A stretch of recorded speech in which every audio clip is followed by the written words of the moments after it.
Hi everyone, I'm Suvarnadhi. I'm Ratnavyuha. And it should be probably pretty obvious. This is our first time giving this a crack. So I guess our thinking was that owing to COVID-19 and health regulations, we should probably start thinking about how we present stuff more online rather than just completely disappearing as a centre over the next few weeks. But also, unfortunately, on Monday night, our usual Dharma night, Ratnavyuha, who was going to lead it, was actually ill. And we are trying to model the guidelines that we don't come to the centre if we're unwell, whether it's a standard cold or coronavirus. And so Ratnavyuha stayed at home, but we wanted to make this presentation somehow available to everyone. So we're giving it a crack via Zoom. Yeah. Thanks, Suvarnadhi, for suggesting this. I think it's a great idea. So, yeah. So on Monday, I've just been on retreat for a couple weeks on a men's GFR retreat where we studied Kalyana Mitrata. And Antony and I were going to do the presentation from the Wheel of Life on avidya. So it's one of the 3 hubs in the Wheel of Life, which is what we've been studying over the last 8 weeks. And this is weird. I'm sorry. I just have to say this because I'm talking to you, but I'm also realizing I'm talking to anybody that could see this thing. Yeah. And I have to somehow get my head around that. Yeah. So with respect to this hub at the wheel, we're talking about avidya, which is ignorance, which is spiritual ignorance. So it's the ignorance of, in a way, thinking you're separate from, that you're independent from the rest of the world, that you have a substantial fixed self, you know, and that the things that you have around you, the things that you can gather towards you and the things that you can push away, that those will can be a source of happiness if you just manage the balance and manage where they are in your life, that somehow you can arrange all the chess pieces on the board so that you're happy. Mm. And we know right now that life doesn't let us move the chess pieces as we want, but life moves the chess pieces for us, doesn't it? Surely does. I think that's one of the interesting lessons right now with everything going on around coronavirus. It's so in our face. What was actually there all the time is suddenly very in our face in terms of, yeah, we can't do the things we'd like to do, maybe, or we have to comply with certain guidelines, or we can't get the things we'd like to get. We just can't arrange the world as we'd like it to be arranged. So it's kind of a great opportunity for reflection and practice, actually. Yeah, and what the Wheel of Life tells us and what the Buddha told us in his teachings was that suffering arises in that tension between us trying to tell the world how it's going to be and the world kind of coming back at us about the way it's going to be. Mm. And there's a really good quote from one of Bante's seminars on the survey of Buddhism where he basically says, well, if you're trying to tell the world how to be and the world's kind of telling you how it is, and you're fighting with the world, who do you think's going to win? You know? Not me. No, and not me, I'm afraid. So you know, as he says, it's obvious who's going to get the worst of that encounter. And that is suffering. So if we can shift our perspective away from that that demanding of things and believing that we can keep things fixed or keep things safe, then we can actually live more in reality. It might not be pleasant, but it'll be a lot more effective. Yeah. It's actually oddly, isn't it? Yeah. There's more ease in it actually than fighting against the world. It's like, yeah, and that's what when Antony and I were talking about this, we had a couple phone calls where we were like, well, what does it feel like to actually have a shift in your spiritual maturity? You know, what and in his contention and what he said was that, well, you know, it's quite tangible. He knows when it happens because something drops away, that and he feels ease. He feels openness. He feels spacious. He feels a sense of freedom. He feels less tight. And it's interesting because that doesn't mean that you're getting what you want or that things are pleasant or how you want them to be, but that somehow there's a sense of freedom within that anyway. Which is a conundrum, isn't it? Yeah, it's counterintuitive. You know, the way our minds see, well, I don't know if mind's the right word, but the way we kind of see reality, you know, you think you exist, don't you? You think you see things around you coming and going. So quite naturally, you'd assume that, well, you even know the joy, you know, the falling away of craving when you get the chocolate bar, or you know, someone, you know, the kind of the fading away of aversion when you're separated from someone that you don't like. So it's quite natural to fall into that belief and that strategy. I mean, that's in a way, that's karma, isn't it? That's the karmic implications of navigating the world through you know, the compass of craving and hatred. And the difference of navigating the world through the compass of you know, ethics, where you know, you're still engaging, but you value the process differently. So instead of valuing the things in the process, you value the quality of the process. So you value the honesty and the simplicity and the openness and the generosity and the care and the kindness and the mindfulness, rather than, you know, whether you're gaining or losing, you know, whether it's painful or pleasurable, whether you're praised or blamed, which is the worldly wins. So, yeah. Antony had some good examples. I mean, they're kind of, you know, they're simple, but they're so simple, they're good. You know, one of them was just around trying to take a picture of something, and how the picture never captures the experience. You know that feeling? Oh yeah, I was out at Kari on the weekend actually, and it was one of those perfect days of like blue sky, kind of boundless beach and horizon or something. And I tried to take a picture of it, and of course it looks like a patch of sand. Blue sky just doesn't convey the actual experience at all. Yeah, it's so disappointing. Yeah, it's so disappointing. And the other one, which he was talking about, self, you know, preoccupation and gaining a personal advantage. And it was interesting when we were just on the men's retreat. I mentioned that at the start of this. And when we were devising the program, there were a few of us talking about, well, how best do you explore the theme of Kalyana Mitrata? And of course, you know, you get 8 people in a room, you've got pretty much 8 different ideas of how best to do it, you know? And one person in particular was just saying that the program we'd come up with didn't have enough interaction and talking in it. And others of us thought that we needed more space. And as we were exploring that, you know, we had the opportunity to battle over that.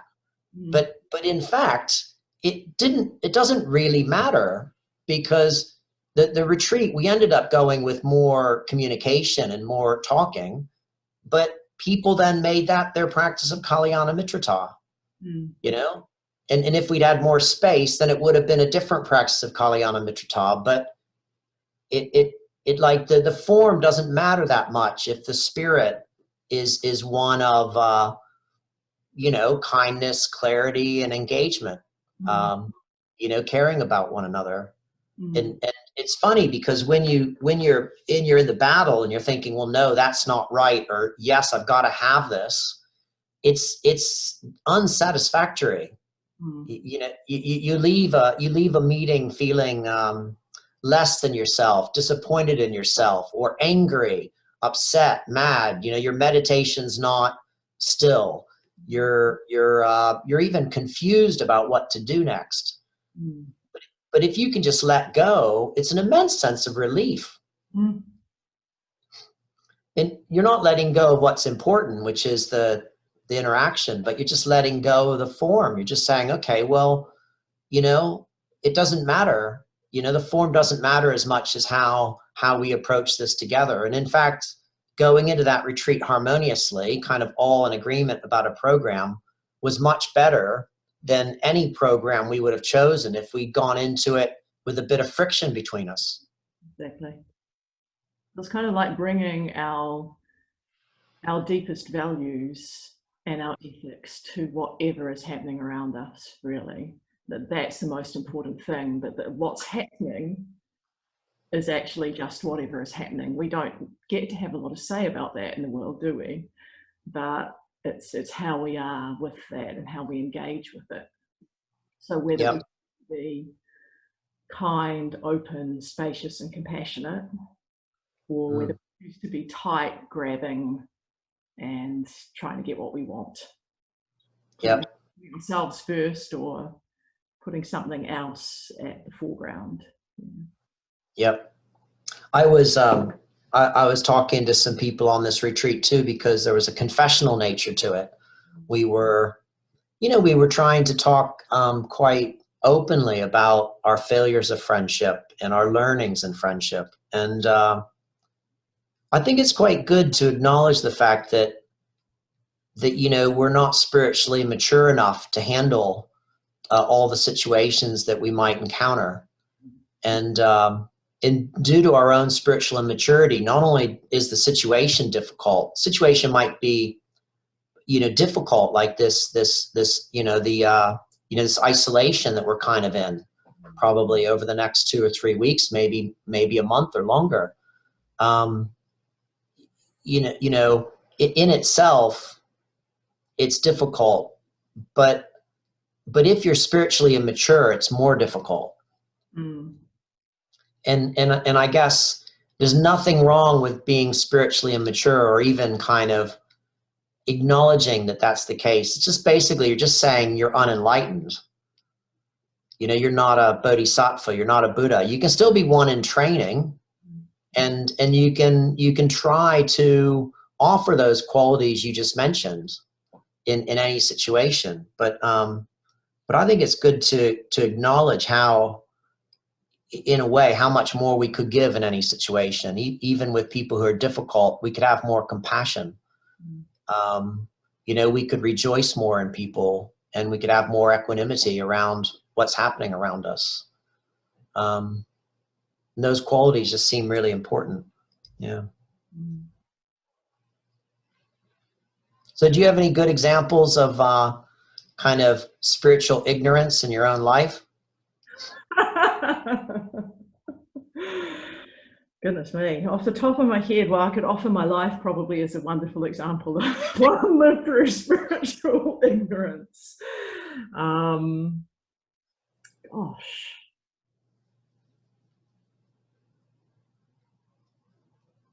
Oh, I mean, in a way, actually, I've recently come off 4 weeks away with very, very good friends, and who we're able to be quite at ease and natural with each other, which is really lovely. And I kind of have come back into the women's community, and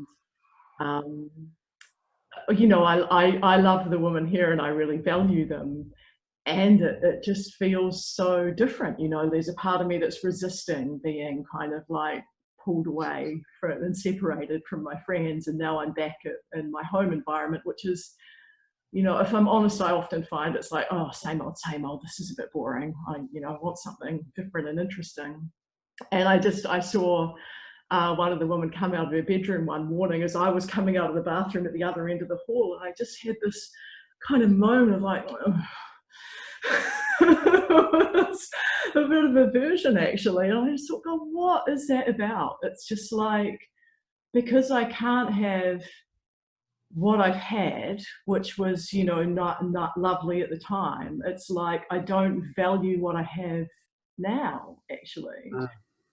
Um, and so I had to kind of practice bringing a quality of real appreciation to like circumstances I'm in and the woman that I live with, you know, the rest of the time when I'm not sort of, you know, traveling about with friends. And it was as simple, actually, as we did a puja together one night and just sitting there thinking, gosh, we're so different. And here we all are kind of trying to grow up spiritually and to see through something and to be kinder and to grow and change. And something really beautiful about being able to live with people who are all doing that and sharing time together. And that kind of shift occurred. But yeah, it's like my default, if I'm honest, is absolutely sort of one of resistance to what I don't want and craving what I really enjoy. So And the other thing kind of in what you said for me that kind of rings a bell is that we sort of define ourselves by some of our peak experiences. And we kind of I don't know, there's something inside me sort of expects that somehow the peak experience should be the everyday experience, you know? Absolutely. I think I have to work with that a lot, actually, that I don't know what it is, whether it's like being of a generation that grew up perhaps watching a bit too much television where people seem to be having peak experiences all the time. I really don't know where it's come from, but yeah, that I've really had to work with that for like just finding a sort of quiet joy and contentment in the everydayness of life and trying to find interest and stay engaged with that because life is not full of peak experiences, and if you're kind of expecting it to be there, that to be the case, it's going to seem frustrating and boring and like something's wrong all of the time. Yep. And interestingly enough, just ask you if this is your experience, because as you've practiced over the years, and as your awareness has become more sensitized and more refined, what's your relationship to kind of everyday experiences? Like, how have everyday experiences changed with respect to enjoyment? Oh, I think I find a lot more pleasure and joy in the everyday. You know, like yesterday morning I got up and actually it was the day before, because it was one of those, the weekend was just the quintessential kind of perfect autumn weather of blue sky and a slightly cool morning. And I just sat outside with a cup of coffee and looked up, and it was just like, God, it's just so beautiful, like the coolness in the air and just the beauty of the kind of leaves and trees around me and the light coming through at that time of the day. It's just, I notice that I more naturally notice and take in all of that stuff in a way that I can't imagine anymore really what life was like when I wasn't noticing that, because I mean, I really had to work at noticing the pleasant around me for a long time. And to be honest, when I am in states of, you know, when I've got a lot of, say, physical pain or, I don't know, you know, life's in a very strong way, not going as I'd like it to do, it does have to be a practice for me still to just like go, well, yeah, and gosh, you know. It's like, yeah, look, the light falling on a pot plant in front of me in the corner over there is really beautiful. But like that sort of stuff is just more vivid and present, I think. And yeah, one of the things I think people will struggle with over the next coming weeks is boredom. Really, yes. I think we'll. I mean, I'm sure I will. you know, just find that staying home is boring. I want to do something. But it's interesting because if you can turn towards that, more kind of present awareness, there's a richness in there, isn't there, that you miss when you're chasing or avoiding. Yeah. There's something, you know, the cheesy line, kind of appreciating what you've already got, but it's very true. Actually, it's like, you can sometimes break through a bit of boredom by like really bringing a kind of quality of like taking in what is around you, and it's like, what is it that you appreciate about that? You know, it's like, what do you appreciate about the person who's sharing your house, well, currently in isolation, whatever it is, with you? Yeah. There's like a good memory about an object that's sitting on your mantelpiece. There's, you know, all sorts of ways of kind of bringing that sense of appreciation and enjoyment alive, really. You might also have to, you know, like read a book or, or do one of those activities that's been on your to-do list for like the last 6 years that you haven't gotten to. I've had this pile of novels by my bed for I don't know how long. I finally started reading them. It's quite cool. Yeah. What was your favorite novel? What's one of your favorite novels if you're going to suggest one to somebody? Oh, look, off the top of my head, I'll just go with what I'm reading currently, actually, which I'm really enjoying. It's by Barbara Kingsolver, and it's called Flight Behavior. And it's, in a way, kind of about climate change, which could seem a bit doom and gloom, but it's fascinating. Because it's set in kind of rural America, and it's the monarch butterflies who usually migrate between Mexico and Northern America. For whatever reason, instead of going to Mexico, go to this small town. And it's kind of like the change that it has on people and their thinking, and the exposure that these people who haven't been able to get an education suddenly have to scientists, and how that changes the way they're thinking about their world and their future and their community. It's really lovely. Not to mention, she's an outstanding writer, so the descriptions of, I mean, we're not talking like 10 monarch butterflies floating about here. We're talking about like nests in a forest, like the forest is kind of ablaze with orange wings everywhere. Yeah. Because I think good literature is an interesting endeavor to educate yourself towards, because when it comes to kind of ignorance and in a restricted worldview, I think that when you read what someone's written, when it's well written, and it's you know, it's kind of it's opening to the heart and opening to our being, it does broaden us out. We can go places and live lessons that we haven't lived ourselves. Yeah. So it's a good way of kind of moving past a narrow view. It really is. Yeah. And I think the other, I was talking with a friend recently who, you know, has been in the order a very long time, and spent a lot of time around Bante. And he said, you know, Bante used to wonder, like, why are we all busy reading so many Dharma books? Like, the Dharma is quite simple and straightforward, actually. It's like, read good novels. It's like, and you will see so many teachings of the Dharma like unfolding there. You know, there's so much kind of like spiritual ignorance in the way characters behave, just like the way we behave every day. Yeah. One of my favorite plays is Chekhov's A Cherry Orchard. Okay. Have you ever seen it? Yeah. The reason I like it is because the play is set at a time in Russian history when everything's changing, and you know, the rich aristocracy are losing out to the kind of the more working class merchants and businessmen and stuff.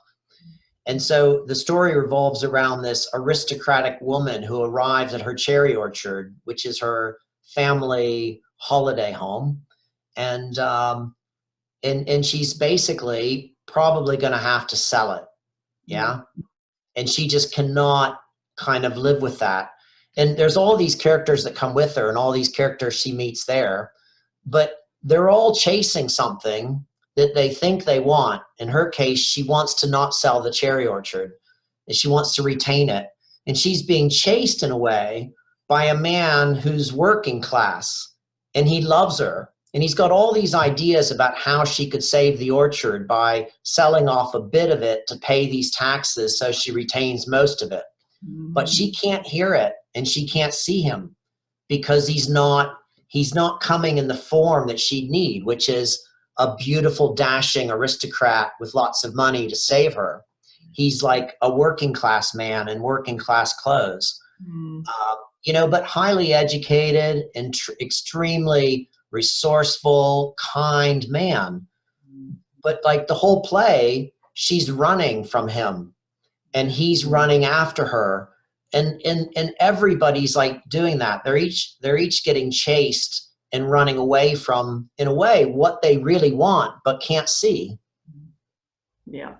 And it's just a big kind of circus like that until in the end, the cherry orchard gets sold. The play kind of shuts down with even an old man being left behind, locked in the house. Yeah. And it's very moving, that sort of stuff. So maybe that's something like as a practical way of exploring our views and exploring, broadening our horizons. Maybe we could suggest that people, after this recording gets put up wherever, maybe people could also kind of offer suggestions on our Facebook page about books to read and films to see that broaden our perspectives. Yes, that's a fantastic idea. Because it's a great opportunity, to be honest, at the moment, to like do things that actually broaden our minds and rather than like trash viewing. Yeah. No, the trash viewing, I'm not going to deny. But yeah, there's so much to learn and open our eyes to, and to challenge our underlying views about the world with, actually. Yeah. There's a one more that I really like is have you ever read The Pearl by John Steinbeck? No, I'm sorry. Gosh. No, it's okay. It's very short. It's a very short read, but it's a story of a fisherman who finds an amazing kind of rare, just incredibly valuable pearl. And he's like, his whole life is sorted out now because he's found this, but he lives in a shanty hut, and the pearl just brings his ruin. People are trying to steal it. He's trying to hide it. And it's interesting when we do really get what we think we would like. We frequently find that it isn't really what we thought it was. And I think that's a little bit of the spiritual ignorance of the wheel, is that the things we dislike and the things we like really aren't what we think they are. Yeah. Yes. And this is an interesting time in the sense that I think there's so much opportunity to discover that even though we might not be able to go on with life and go ahead with all our plans as we'd head the year, lots of us will have had travel plans disrupted, social plans disrupted, all sorts of things, that we might discover actually that perhaps our enjoyment, our contentment, and our pleasure is not necessarily found in the things that we're expecting them to be found in. Absolutely. Yeah. So should we wrap it up? We should wrap it up so I'm not too late for chapter again. Oh, very important. Great. So the plan you told me earlier, we're actually going to try to do this more often, aren't we? And with other things, aren't we? We're going to try to. We're going to try to, indeed. And also I think we're going to Well, my as yet undiscussed plan with a few people, but is to also post a few short practices and stuff for people to use over this time. So this morning I recorded a body scan in the lounge, which I'm going to make available to people. Comes complete with all ambient noise, wind noises, and frankly, I'm pretty sure I heard the sound of my stomach gurgling at some point when I was listening back to it too. And yeah, a few of us might do a little bit more of that over the coming days as well. That's great. That's great. That's great. So, and I'll tell you, you're a very, very good meditation teacher. So I'm glad that people are going to have an opportunity. More people are going to have an opportunity to get to watch you in action and learn. So I might even watch that one myself.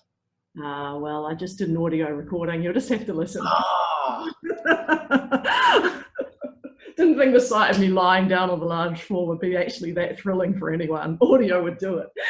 That's true. That's true, isn't it? And also, anyways, even if it was video, I'd be lying on the ground with my eyes closed, probably, wouldn't I? So, okay. Oh, well, see, there you go. Yeah. False expectations. Oh. All right, Suvarnadhi, well, enjoy the rest of your day, and with everybody out there, stay safe. And I hope that this thing passes over quickly. But in the meantime, we'll stay connected, and do let us know what you're interested in too, and maybe we can meet some of the demands out there. Yeah, that's a fantastic idea. It'd be great. All right. Excellent. So Yeah. when are you going to come up with the name of our station? Oh, I don't know. I might do it a creative way. We'll pull up a variety of dharmic words out of the hat along with some non-dharmic words and see what we come up with. Excellent. Can't wait. Or people can make suggestions, because frankly, that would be quite entertaining for us to read. That would be. I'm into that. Yep. Okay. Cool. Okay. All right. See you, everyone. Thanks.